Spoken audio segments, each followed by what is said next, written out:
Kasal.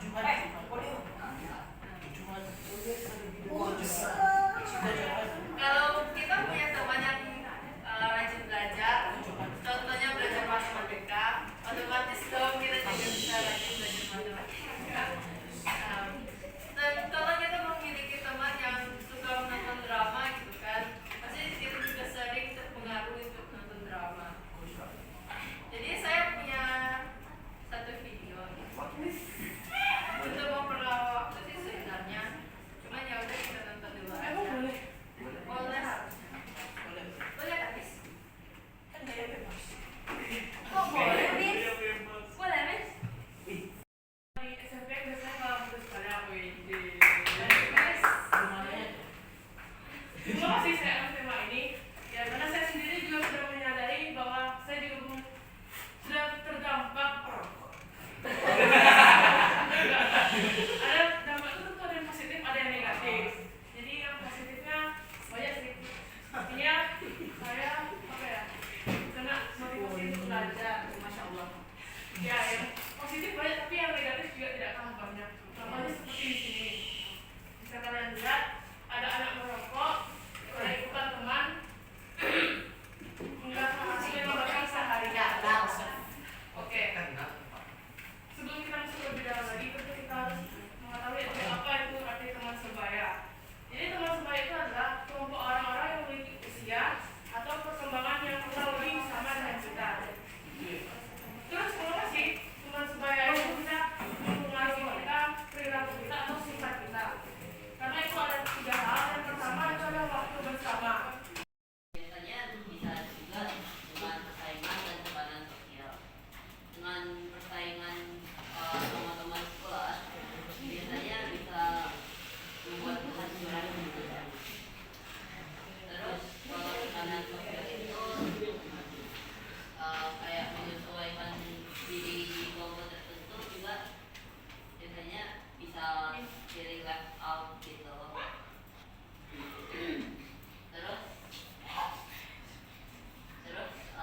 kedua adanya kurangnya sosial dan empati.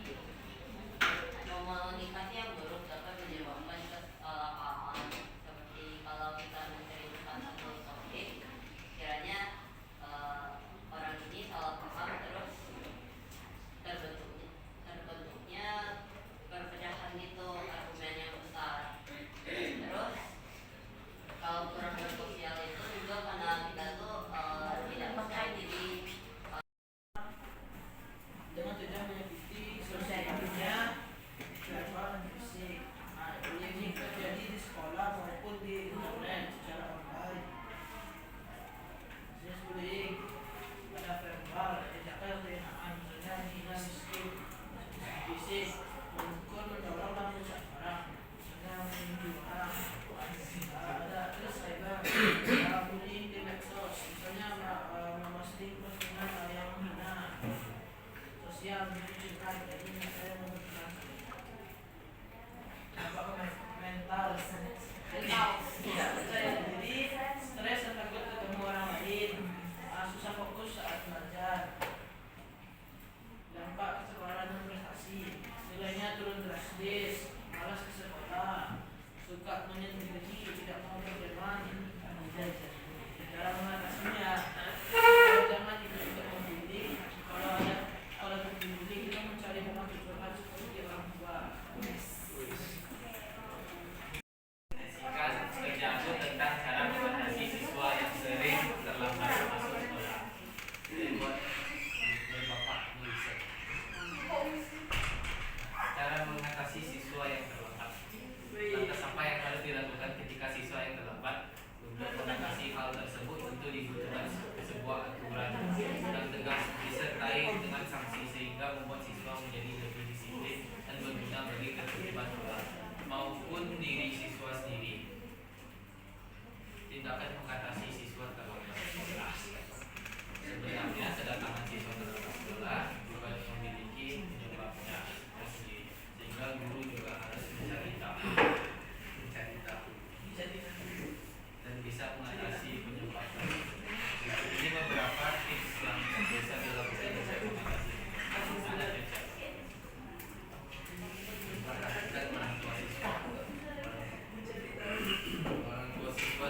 Ya, medsos.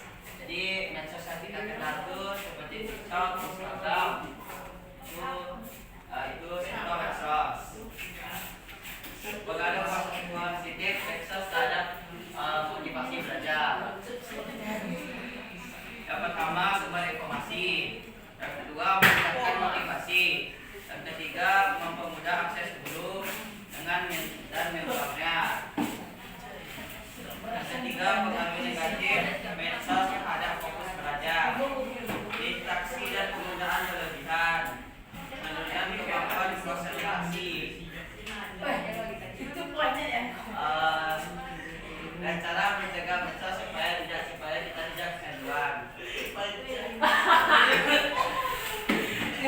Yang pertama, jangan sering-sering buka medsos, lakukan hal yang positif.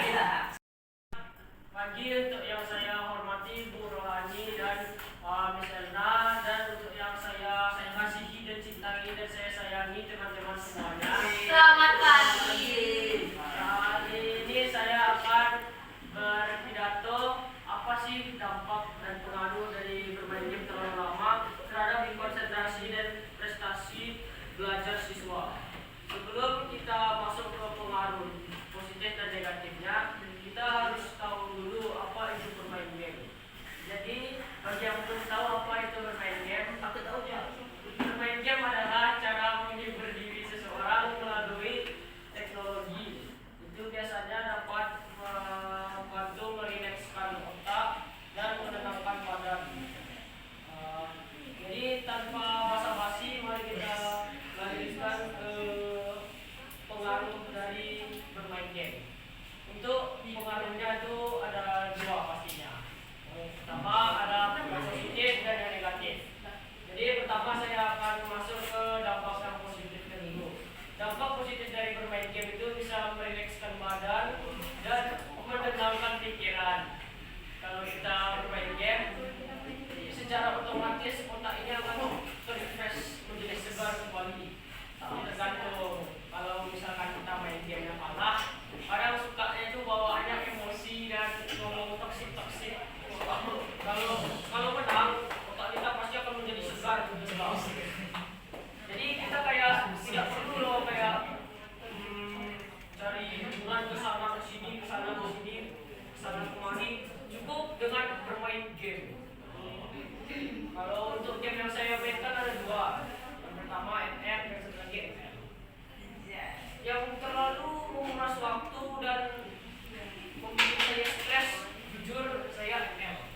Karena permainannya harus 5 lawan 5 dan kadang itu kadang itulah. Tidak kayak mana. Terus kalau untuk bagian pengaruh yang negatifnya, itu kita bisa seperti yang di topik tadi, pasti akan berpengaruh dengan konsentrasi dan prestasi siswa. Jadi misalkan kita bermain game nih, kita tidak boleh bermain game terlalu lama. Jadi kita main game itu agak 2 jam atau 3 jam sehari. Jadi tiru saya main game 5 jam sehari sampai 6 jam. Jangan ditiru, itu dampak negatif itu. Jadi dampak negatifnya yang saya rasakan adalah turunnya konsentrasi saya dalam bidang belajar dan prestasi saya jadi menurun dari dulu sampai sekarang.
Seperti yang kita ketahui, perkembangan teknologi telah membawa banyak perubahan dalam kehidupan. Salah satunya adalah dengan permainan atau yang kita sebut dengan game. Game telah menjadi bagian dari kehidupan banyak orang, khusus generasi muda. Dengan ini sendiri dapat memberikan dampak positif maupun negatif tergantung pada cara kita menggunakannya. Dampak positif game yang pertama, melatih keterampilan kognitif. Yang kedua, mengembangkan kemampuan sosial. Yang ketiga, meningkatkan koordinasi mata dan tangan. Dan yang keempat, sebagai sarana hiburan. Namun Saya izin perkenalkan diri. Perkenalkan, nama saya Gilberta Carapilia Bea, biasanya dipanggil Zeta. Hari ini saya di sini ingin menjelaskan atau mempresentasikan tentang pengaruh pola tidur terhadap konsentrasi dan produktivitas siswa. Topik yang akan saya bahas adalah pola tidur yang mempengaruhi proses pembelajaran.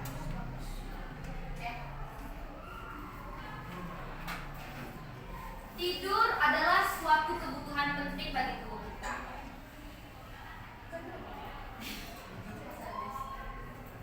Jadi, jika kita kekurangan tidur, kita akan jadi lebih capek dan terlihat lelah gitu.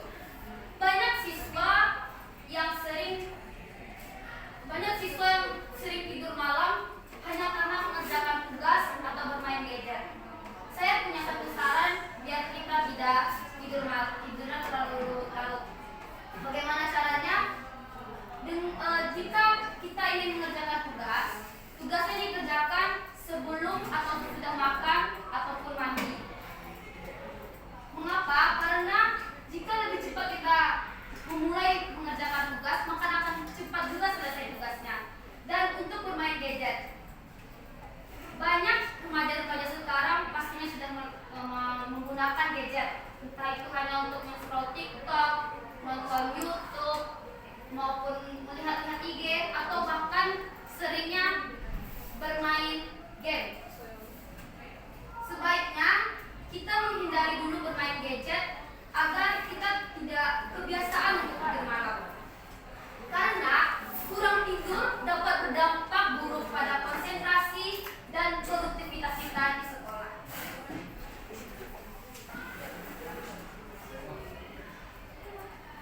Ada penelitian bahwa remaja membutuhkan 8-9 jam waktu tidur di setiap malamnya. Jadi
saat dia ujian pun itu akan membuat dia kesulitan untuk Selamat pagi teman-teman sekaliannya, sekalian dan Bu Rohani dan Bu Elna. Hari ini saya akan mempresentasikan pengaruh bermain game terlalu lama terhadap konsentrasi dan prestasi belajar siswa. Yang pertama itu pengaruh bermain game terlalu lama terhadap konsentrasi, yang itu mengurangi fokus saat belajar. Menurut penelitiannya, kalau otak terlalu banyak menerima stimulasi dari game memicu gangguan tidur yang berdampak pada kemampuan berpikir dan konsentrasi di sekolah. Yang kedua itu pengaruh terhadap presentasi belajar. Menurutnya dia akan ada akibat kurangnya waktu untuk belajar, menurutnya keaktifitasan dalam kelas karena berulang, kelelahan dan kekurangan tidur, berkurang untuk belajar dan lebih tertarik untuk bermain game. Juga dampak negatif lainnya itu ketergantungan terhadap game yang kita mainkan, kita mengurangi interaksi sosial. Game dapat mengasah kemampuan siswa dalam memecahkan masalah secara cepat dan efektif. Dan yang kedua, pengembangan keterampilan kolaborasi. Game multiplayer mengadakan siswa untuk bekerjasama dalam tim dan berkomunikasi untuk mencapai tujuan yang sama. Yang ketiga, ada motivasi belajar. Tantangan dalam game dapat memotivasi siswa untuk terus belajar dan menyelesaikan tugas. Yang keempat, ada pembelajaran interaktif. Game dapat memungkinkan siswa untuk belajar melalui pengalaman langsung, seperti belajar matematika dengan game atau bahasa melalui simulasi interaktif. Yang kedua, ada dampak negatif. Yang pertamanya itu kecanduan, salah satu resiko yang terbesar dari game online. Jika siswa terlalu sering bermain game, mereka teman-teman semua. Selamat pagi Bu Rohani. Selamat pagi. Saya akan